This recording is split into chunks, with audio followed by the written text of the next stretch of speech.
परिस्थितीमध्ये एक मशीन नाही, जवळपास 1000 लोकांची जागा घेते. आपल्याला माहिती आहे की एक मशीन 1000 लोकांची जागा घेत असल्यामुळे 1000 लोक काय झाले, बेरोजगार झाले. या बेरोजगारांचं काय करायचं असा मोठा प्रश्न भारत सरकारला पडला आणि त्यावेळेस त्यांनी मुंबईमध्ये वरळीमध्ये श्रमिक विद्यापीठाची स्थापना केली. त्या श्रमिक विद्यापीठाच्या माध्यमातून अनेक रोजगाराभिमुख व्यवसाय प्रशिक्षण दिली जाऊ लागली. टेलरिंग असेल, फॅशन डिझायनिंग असेल, ब्युटी पार्लर आहे, चपला बनवणे, छत्री बनवणे.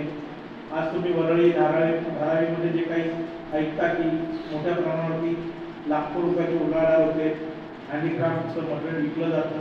इथे त्यावेळेचं ट्रेनिंग आहे श्रमिक विद्यापीठाचं.